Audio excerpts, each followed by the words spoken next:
इससे पहले वाले वीडियो में हमने देखा था केमिस्ट्री क्या है, केमिस्ट्री की परिभाषा, केमिस्ट्री कहाँ से आया, इसके फादर कौन हैं, अणु, परमाणु, अणु के प्रकार, परमाणुकता आदि।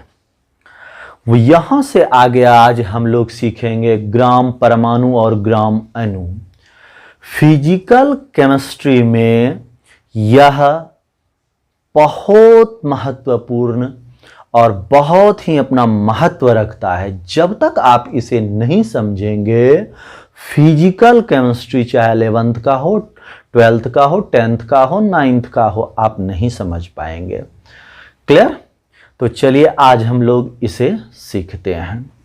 और सभी न्यूमेरिकल बनाने के लिए भी आपको इसकी आवश्यकता होगी, तो अच्छे से सीखें और नहीं सीख पाने पर या नहीं समझ पाने पर वीडियो को दोबारा देखें, शुरू से देखें, निश्चित रूप से समझ में आएगा। चलिए तो सबसे पहला है हमारा ग्राम परमाणु। ग्राम परमाणु, इसका इंग्लिश है ग्राम एटम, GRAM ग्राम, ATOM एटम। किसी परमाणु का द्रव्यमान जब ग्राम में व्यक्त किया जाता है तो उसे ग्राम परमाणु कहा जाता है। और फिर से, किसी परमाणु का द्रव्यमान जब ग्राम में व्यक्त किया जाएगा तो उसे क्या कहा जाएगा, ग्राम परमाणु। जैसे 1 ग्राम हाइड्रोजन परमाणु का जो ग्राम में व्यक्त होता है वो 1.008 ग्राम होता है। इसी प्रकार 1 ग्राम परमाणु ऑक्सीजन का है तो उसका भार होता है 15.99 ग्राम। लेकिन न्यूमेरिकल बनाते समय या हम लोग जो अधिकतर यूज करते हैं वो इसकी वास्तविक नहीं, लगभग मान को उपयोग करते हैं। ऐसा क्यों करते हैं? क्योंकि हमें आसानी होती है। चलिए, तो आप देख सकते हैं हाइड्रोजन का वास्तविक वैल्यू ये रहा और लगभग वैल्यू 1 है, हमने ले लिया, इसे छोड़ दिया पॉइंट के बाद। हाइड्रोजन का 4.003 है, तो सॉरी हीलियम का 4.003 है तो हमने 4 ले लिया। लिथियम का 6.94 है तो हमने 7 ले लिया। यानी कि 6.94 जो है वो 7 के नजदीक है। बस यही देखना है कि कौन नजदीक है। इसी प्रकार हमने कार्बन का 12.011 है तो हमने क्या ले लिया, 12 ले लिया। इसी प्रकार हमने आइए ऑक्सीजन का हमारा है 15.99, हमने 16 ले लिया। इसी प्रकार आइए सोडियम का तो हमारा है 22.98 तो हमने 23 ले लिया। और आइए क्लोरीन, यहां पर हम लोग समझ जाएंगे। क्लोरीन का हमारा है 35.45, हमने ले लिया 35। अब याद रखिएगा, अगर किसी का वैल्यू 0.5 से अधिक होगा तो उसका अगला मान लेना है, और अगर 0.5 से कम होगा तो पिछला मान लेना है। या यही के उदाहरण से समझिए, अगर हमारा क्लोरीन का होता 35.65 तो हम इसको 36 मान लेते हैं, ठीक है। लेकिन अगर इसका है 35.45, 0.5 से पहले है तो इसको हम 35 मान ले। क्लियर हो गया? आप इससे सबों का 1 से लेके 20 तक, 25 तक निश्चित रूप से याद रखेंगे, तभी आपसे बनेगा। आइए, ये क्लियर हो गया ग्राम परमाणु। अब देखते हैं ग्राम अणु। ग्राम अणु को ग्राम अणु या आणविक द्रव्यमान या अणुभार सभी इसी को कहा जाता है। क्लियर हुआ?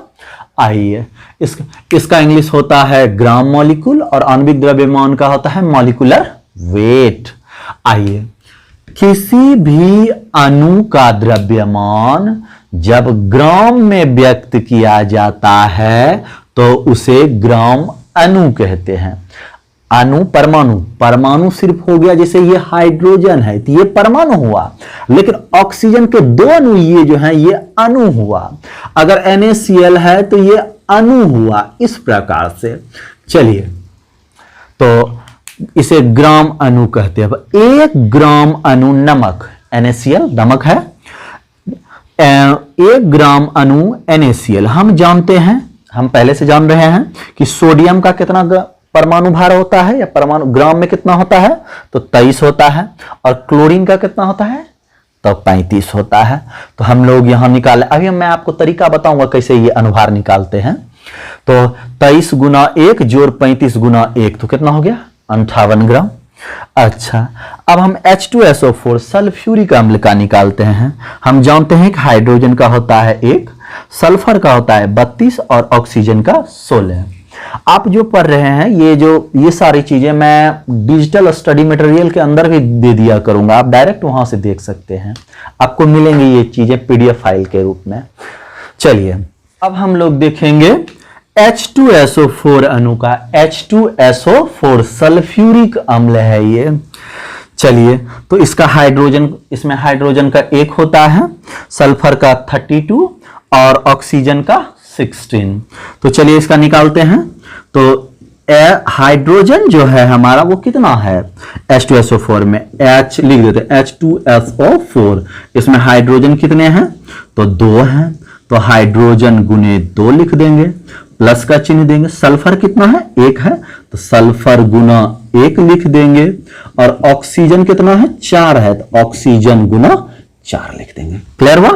अब हाइड्रोजन का वैल्यू 1 होता है, तो 1 गुने 2, सल्फर का 32 होता है, 32 गुना 1, और ऑक्सीजन का 16 गुना 4, ये हो गया। अब देखते हैं, तो 2 जोड़ 32 जोड़ 2 8 लिख दिए, और 6 3 9 98 ग्राम। क्लियर हुआ। इस प्रकार चाहे तो हम जल का निकाल सकते हैं। जगह जल का हमारा होता है, क्वेश्चन 3 है ये, जल H2O।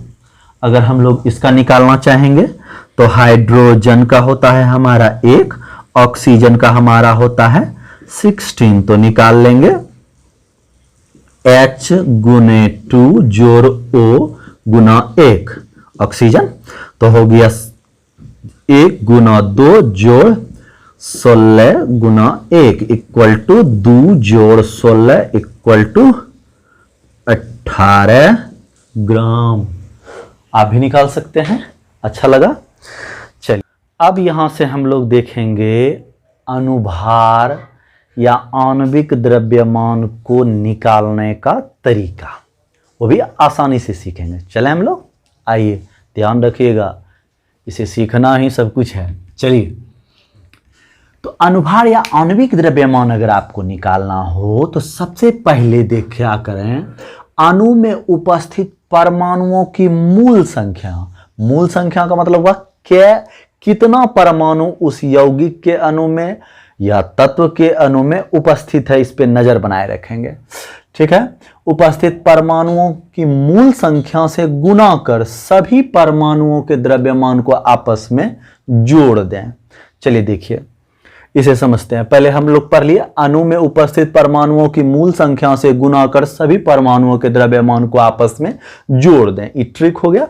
अब चलिए कैसे होता है, जैसे HNO3 है हमारे पास, ठीक है, तो यहां पर हमारा हाइड्रोजन का होता है 1 और नाइट्रोजन का हमारा होता है 14 और ऑक्सीजन का हमारा होता है 16। ठीक है, अब हम निकालेंगे तो एक हाइड्रोजन की मूल संख्या कितना है, 1 है, 1 गुना नाइट्रोजन का क्या है हमारा टोटल 1 है, तो नाइट्रोजन गुना 1 जोड़ ऑक्सीजन कितना है 3 है, ऑक्सीजन गुना 3, इसका वैल्यू रखेंगे हाइड्रोजन का हमारा हो गया 1 गुना 1, जोड़ नाइट्रोजन का हो गया 14 गुना 1, और ऑक्सीजन का हो गया 16 गुना 3। तो 1 जोड़ 14 जोड़ 16 तिया 48। तो इन तीनों को जोड़ 8 4 12 और 1 13 का 3 और 4 1 5, इसका बचा हुआ 6, यानी कितना हो गया 63 ग्राम। आसानी से सीख गए आप। अब उसी तरह HCl का लेते हैं। HCl में हाइड्रोजन की मूल संख्या 1 है, क्लोरीन की मूल संख्या 1 है। तो इसमें अब पहले हम लोग जानते हैं कि आइए, हाइड्रोजन का हमारा हो गया 1 और क्लोरीन का हम लोग 35 होता था ग्राम परमाणु। अब हम देखिए हाइड्रोजन गुना 1 जोड़ क्लोरीन गुना 1 कर देंगे। हाइड्रोजन का मान 1 गुना 1 जोड़ 35 गुना 1, दोनों को जोड़ देंगे तो कितना हो जाएगा HCl का 36। आराम से निकल गया हम लोगों का HCl का 36 ग्राम। अब आइए, एक मैंने उदाहरण लिया है बड़ा सा, जिससे आपको ये वाला भी सॉल्व हो जाएगा। थोड़ा भारी है। HCO3 होल 2 इसको पढ़ते हैं, होल स्क्वायर नहीं होल 2 पढ़ते हैं। आइए इसको कैसे हम लोग निकालेंगे। तो Ca जैसे है, ये बाहर है चूंकि, इसके ब्रैकेट के इसको इसे ऐसे ही रख देंगे। यहां जो 2 है, इससे जितना भी ब्रैकेट के अंदर रहेगा सभी गुना होगा। तो 2 गुना हाइड्रोजन 2 हाइड्रोजन, 2 गुना कार्बन 2 कार्बन, और ऑक्सीजन यहां 3 है और यहां 2 है, तो 2 से ऑक्सीजन 3 गुना हो जाएगा। 2 तिया हमारा कितना हो गया 6। तो हो गया CaH2C2O6। अब हमारा जो है कैल्शियम का होता है 40, हाइड्रोजन का होता है हमारा 1, कार्बन का 12 और ऑक्सीजन का 16।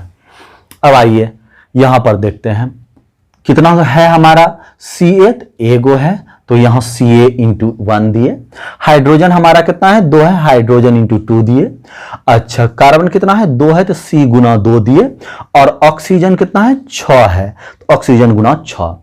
ये जो ऑक्सीजन, ये जो कार्बन से 1 को गुना किए वो ये एक मूल संख्या है। हाइड्रोजन से 2 को गुना किए ये 2 मूल संख्या है।